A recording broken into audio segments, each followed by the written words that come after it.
Assalamualaikum warahmatullahi wabarakatuh. Salam dan bahagia para bapak dan ibu guru hebat Nusantara.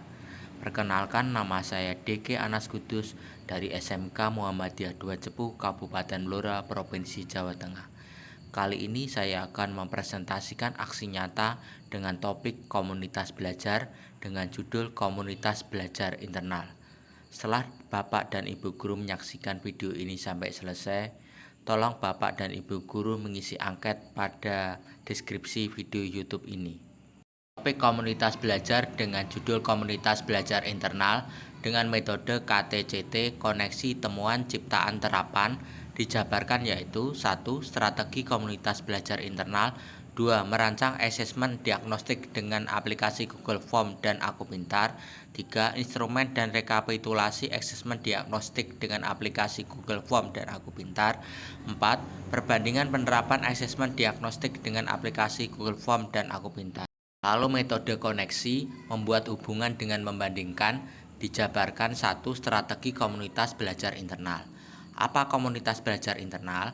Komunitas belajar internal yaitu sekumpulan guru dan tenaga kependidikan yang mempunyai spirit dan kesadaran yang sama terhadap perkembangan pembelajaran melalui interaksi secara rutin dalam lingkungan sekolahnya, di mana mereka berpartisipasi aktif. Selanjutnya, metode koneksi. Fungsi komunitas belajar internal: memfasilitasi belajar bersama, soal dan masalah implementasi kurikulum merdeka. Selanjutnya, memfasilitasi diskusi, memecahkan masalah seputar kurikulum merdeka, lalu memfasilitasi gaya hidup berkelanjutan, kesadaran dan berpikir dalam jangka panjang pada lingkungan sekitar, kemudian memfasilitasi proses berbagi praktik baik dengan rekan sejawat tentang implementasi kurikulum merdeka, kemudian memfasilitasi refleksi pembelajaran dengan rekan sejawat seputar kurikulum merdeka. Koneksi selanjutnya, komunitas belajar internal yang telah saya buat berkolaborasi dengan dua komunitas belajar asesmen diagnostik dengan aplikasi Google Form dan Aku Pintar dari SMK Muhammadiyah 2 Cepu yang berperan sebagai komunitas percontohan atau komunitas praktisi bagi segenap guru dan tenaga kependidikan di SMK Muhammadiyah 2 Cepu. Pelaksanaan awal semester genap tahun pelajaran 2022-2023. Selanjutnya, koneksi. Apa komunitas belajar praktisi? Apa yang dimaksud dengan komunitas praktisi? Komunitas praktisi merupakan wadah untuk mengembangkan kompetensi pemimpin pembelajaran dalam menggerakkan ekosistem pendidikan. Selanjutnya, komunitas praktisi dibagi dua: komunitas asesmen diagnostik dengan aplikasi Google Form dan Aku Pintar. Selanjutnya, metode koneksi. Perbedaan komunitas asesmen diagnostik dengan aplikasi Google Form dan Aku Pintar. Komunitas asesmen diagnostik dengan aplikasi Google Form. 1. Terdapat asesmen diagnostik kognitif dengan kreasi dari guru kemudian copy paste ke Microsoft Excel. 2. Terdapat asesmen diagnostik non-kognitif dengan hasil di-download guru dari Google Form kemudian diolah pada Microsoft Excel. Sedangkan komunitas asesmen diagnostik dengan aplikasi Aku Pintar. 1. Tidak terdapat asesmen diagnostik kognitif, maka langsung diketik pada Microsoft Excel dengan kreasi dari guru. 2. Terdapat asesmen diagnostik non-kognitif dengan hasil pada handphone HP masing-masing peserta didik, lalu guru mencatat dan mengolah pada Microsoft Excel. Lalu koneksi selanjutnya, pengertian dan latar belakang asesmen diagnostik. Asesmen diagnostik yaitu sebuah asesmen yang dilakukan secara spesifik untuk mengidentifikasi kompetensi, kekuatan, kelemahan peserta didik sehingga pembelajaran dapat dirancang sesuai dengan kompetensi dan kondisi peserta didik. Latar belakang: A. Tidak tercapainya tujuan pembelajaran. B. Menurunnya kemampuan peserta didik. C. Adanya kesenjangan kompetensi yang dimiliki oleh peserta didik. D. Munculnya gangguan emosi dan psikologi peserta didik. E. Peserta didik rentan mengalami putus sekolah. Lalu koneksi selanjutnya, tujuan asesmen diagnostik. 1. Pemetaan kemampuan, meliputi peserta didik di kelas secara cepat. 2. Identifikasi yang diajarkan, peserta didik yang sudah paham, setengah paham, dan belum paham pelajaran. Asesmen diagnostik atau penilaian diagnostik yang sering dilaksanakan ada dua jenis, yaitu asesmen non-kognitif dan asesmen kognitif. Asesmen dilakukan oleh semua guru dengan komando dari kepala sekolah. Lalu koneksi selanjutnya, tujuan asesmen diagnostik non-kognitif. 1. Mengetahui kesejahteraan psikologis, sosial, dan emosi peserta didik. 2. Mengetahui aktivitas selama di rumah peserta didik. 3. Mengetahui kondisi keluarga peserta didik. 4. Mengetahui latar belakang keluarga peserta didik. 5. Mengetahui gaya belajar, karakter, dan minat peserta didik. Lalu koneksi selanjutnya, tujuan asesmen diagnostik kognitif. 1. Identifikasi capaian kompetensi peserta didik. 2. Penyesuaian pembelajaran di kelas dengan kompetensi rata-rata peserta didik. 3. Mengetahui kelas remedial atau pelajaran tambahan kepada peserta didik yang kompetensinya di bawah rata-rata. Lalu koneksi selanjutnya, proses asesmen diagnosis. 1A. Perencanaan meliputi lingkup asesmen diagnostik, awal tahun pelajaran, awal lingkup materi, awal pembelajaran. 1B. Perencanaan meliputi jenis asesmen, tes tertulis, tes lisan, keterampilan, produk atau praktik, pengamatan atau observasi. 2. Pelaksanaan asesmen sesuai jadwal, pergunakan alat bantu audio visual, pergunakan instrumen dan atau lembar asesmen. Pendidik bebas melaksanakan dengan media apapun. 3. Tindak lanjut meliputi rekapitulasi hasil asesmen sebagai data atau informasi. Lalu koneksi selanjutnya, tata cara yang saya ambil dalam penentuan asesmen diagnostik. 1. Dengan mendiskusikan dengan komunitas belajar asesmen diagnostik dengan aplikasi Google Form dan Aku Pintar di sekolah. 2. Menyusun rencana aksi, bisa dilihat uraian kegiatan, waktu pelaksanaan, dan aktor yang terlibat. Lalu metode temuan, menjelajahi perbandingan secara mendalam dan menemukan sesuatu yang baru. Dijabarkan. 2. Merancang asesmen diagnostik dengan aplikasi Google Form dan Aku Pintar. Latar belakang penggunaan aplikasi pada asesmen diagnostik kognitif. 1. Pada aplikasi Google Form terdapat asesmen diagnostik kognitif dengan kreasi dari guru kemudian copy paste ke Microsoft Excel. 2. Pada aplikasi Aku Pintar tidak terdapat asesmen diagnostik kognitif, maka langsung diketik pada Microsoft Excel dengan kreasi dari guru.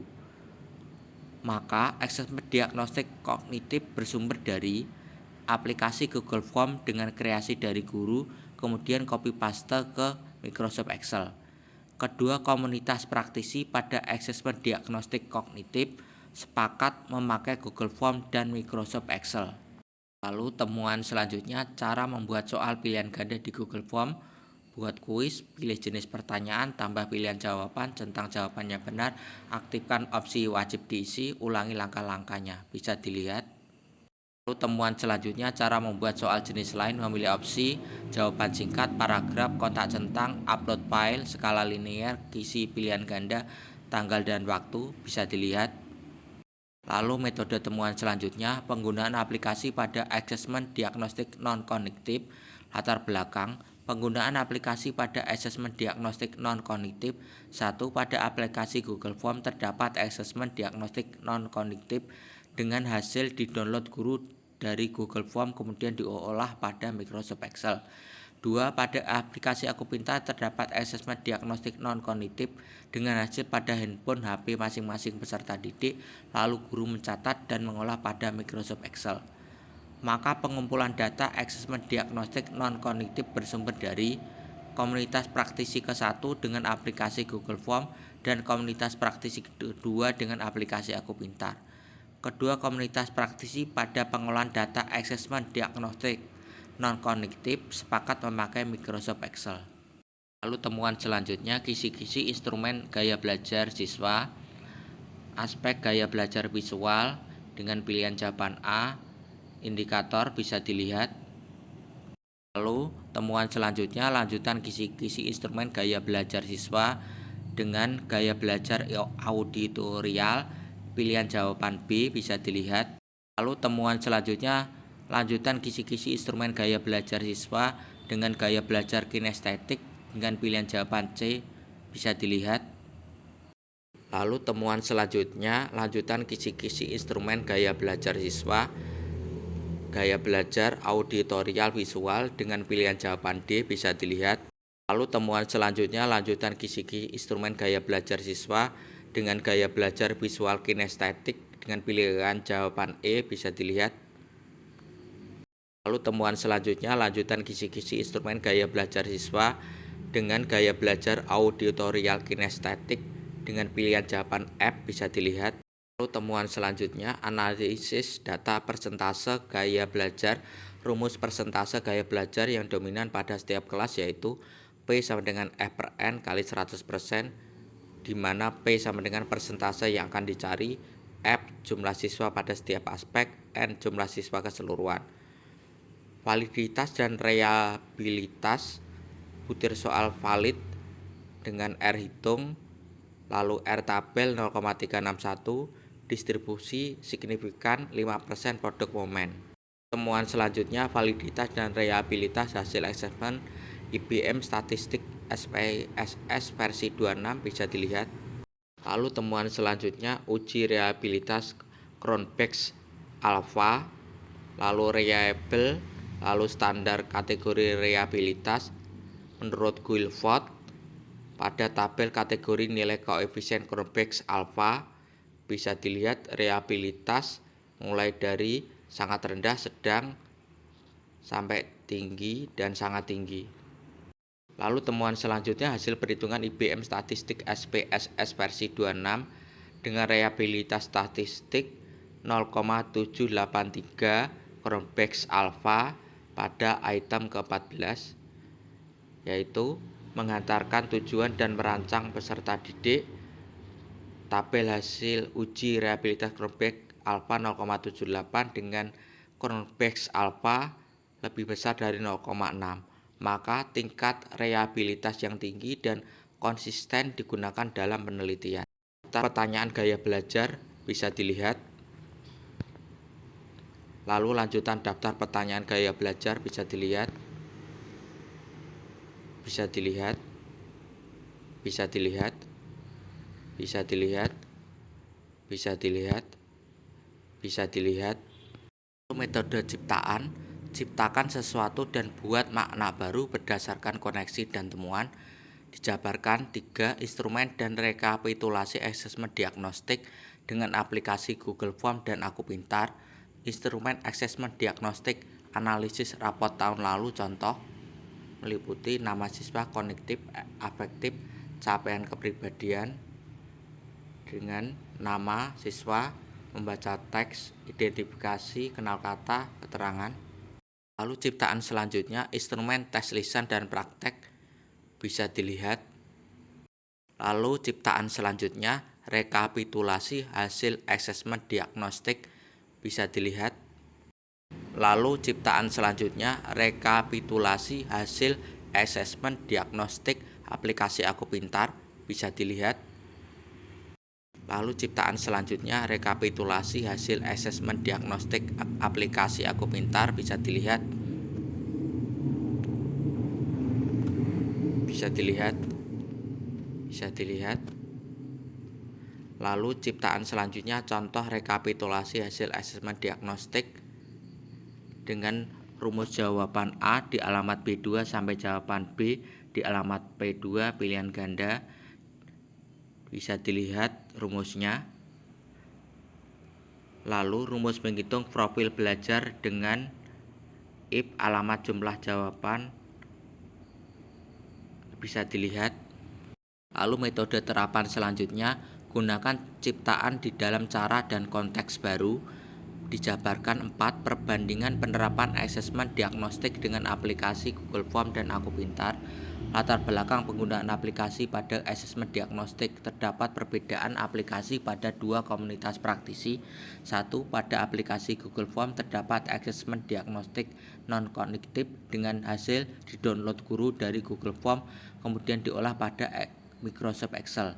2. Pada aplikasi Aku Pintar terdapat asesmen diagnostik non-kognitif dengan hasil pada handphone HP masing-masing peserta didik, lalu guru mencatat dan mengolah pada Microsoft Excel. Maka asesmen diagnostik non-kognitif bersumber dari komunitas praktisi ke-1 dengan aplikasi Google Form dan komunitas praktisi kedua dengan aplikasi Aku Pintar. Kedua komunitas praktisi pada pengelolaan data asesmen diagnostik non-kognitif sepakat memakai Microsoft Excel. Terapan selanjutnya 4. Perbandingan penerapan asesmen diagnostik dengan aplikasi Google Form dan Aku Pintar.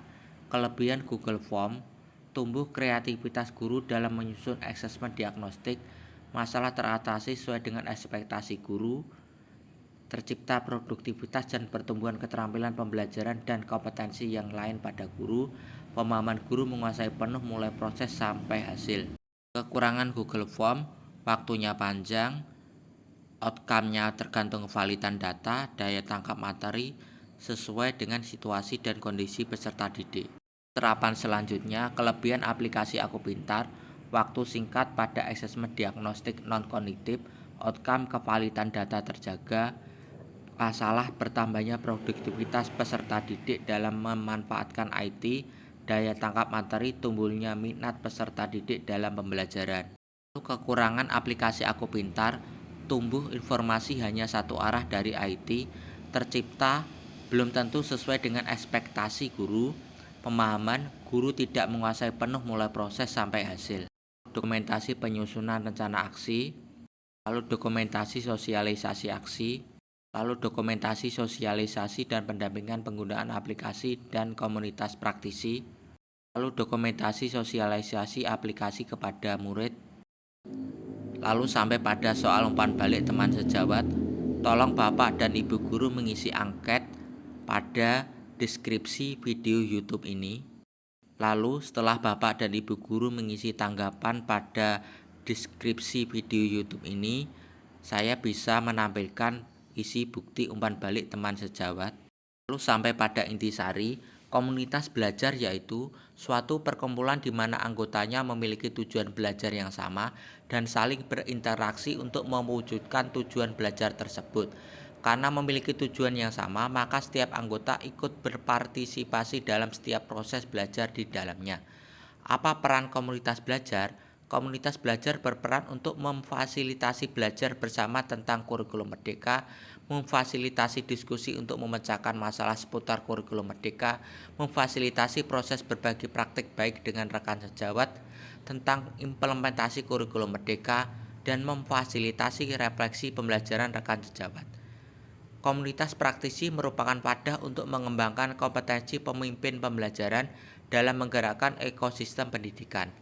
Peranan komunitas praktisi yang cukup besar nilainya adalah meningkatkan efisiensi dari penggunaan pengetahuan, membantu dalam pengembangan gagasan dan inovasi, dan memfasilitasi terciptanya metode pembelajaran yang baru. Lalu refleksi diri: setelah mempelajari modul lalu mengerjakan latihan, refleksi, post-test, dan aksi nyata, saya akhirnya 1. Memahami pengaruh komunitas belajar pada kompetensi guru dan pembelajaran di kelas. 2. Memahami guru tidak sendiri bersama komunitas semakin berdampak untuk kelas. 3. Memahami berbagai praktik baik inspirasi pembelajaran kelas. 4. Memahami refleksi pengaruh pergerakan komunitas belajar terhadap rapat pendidikan. 5. Memahami merintis pembentukan komunitas belajar. 6. Memahami langkah-langkah ini saat memulai komunitas belajar. 7. Memahami mengenali ciri penggerak komunitas belajar. 8. Memahami bersama pengikut pertama, kembangkan komunitas bersama. 9. Memahami appreciate inquiry dalam percakapan menggerakkan. 10. Memahami semua kebersamaan saja berawal dari percakapan, apalagi komunitas belajar. Lalu lanjutan refleksi diri. 11. Memahami praktek baik tidak harus sulit, gunakan atap komunitas mantap. 12. Memahami menguatkan langkah-langkah awal komunitas dengan prinsip 5M. 13. Memahami prinsip dasar untuk kebutuhan komunitas belajar. 14. Memahami memanusiakan hubungan memanusiakan komunitas. 15. Memahami apa yang terjadi tanpa pemahaman konseptual yang kokoh. 16. Memahami merawat komunitas dengan prinsip 5M. 17. Memahami bagaimana daur refleksi visi praktik menjadi pangkal keberlanjutan komunitas. 18. Memahami kelola isu dan tantangan kelola kinerja komunitas. 18. Memahami sekolah dan ekosistemnya sebagai inspirasi komunitas. Terima kasih.